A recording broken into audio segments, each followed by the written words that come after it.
most. Going back to BYU's NCAA game last year against Texas A&M, he had a great game.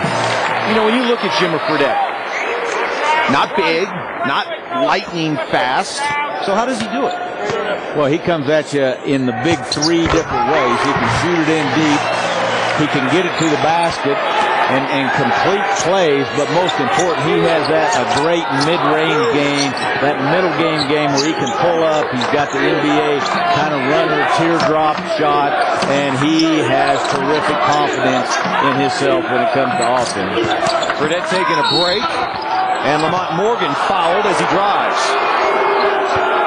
I made the comment, Mike, about BYU going a little earlier to the bench.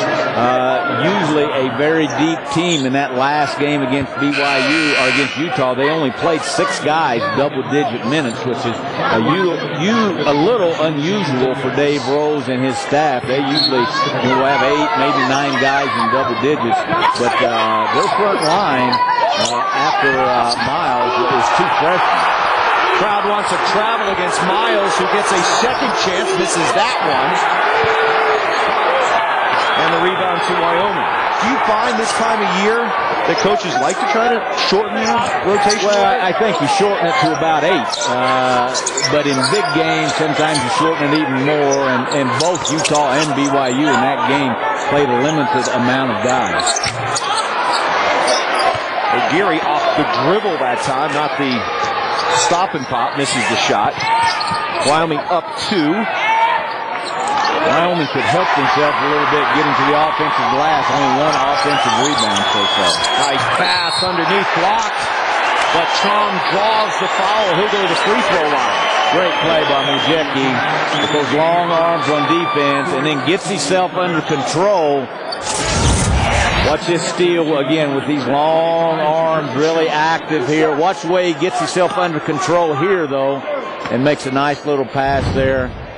A great play both on defense and then on offense by what I think will be the freshman of the year in the league. Jabril Chom right now playing with a partially separated left shoulder. Does not seem to affect him. Well, Chom is not a what you call a knock-it-down shooter anyway, so I don't think, he's kind of a defender, rebounder type guy, so that injury is not going to affect him as much as it would, say, Ogirri or Jimmer Fredette. Speaking of injuries, Ryan Dermody into the game for Wyoming. Missed the first 21 games of the season with a dislocated elbow. You can see I always get a sleeve on that, and had to sit out the last game against Air Force with a sprained ankle, but he's back in there tonight. Good hustle from behind by Mujeki. He played big minutes for him last year and was a huge contributor offensively. That's hurt their depth a little bit, all his injury problems this year. Quick cup of coffee out there before he got back to the bench. No, it's tough to work yourself back into the rotation this time of year after he's missed so many games. Nice little out-of-bounds play. One of BYU's staples there. Lee Kamard loves that right side of the basket at about a mid-post. Lee Kamard's another guy that's got a great pull-up and mid-range jump shot.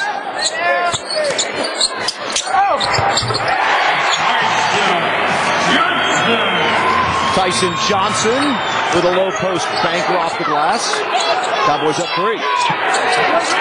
Well, the BYU coaching staff kind of banking on he'll have trouble scoring it over Chris Miles, who was 6'11" and about 5 inches taller than him. That time it didn't affect him at all. Again, they may have to kind of change their post philosophy defensively and start getting around and denying post catches.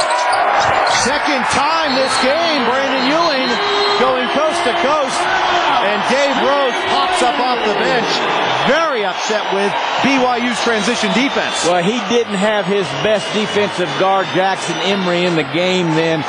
Jimmer Fredette has trouble guarding guys off the dribble, and Brandon Ewing, one of the best off the dribble. You see why he's so effective around the basket. Watch the way he always plants off of 2 feet and goes up under control. Very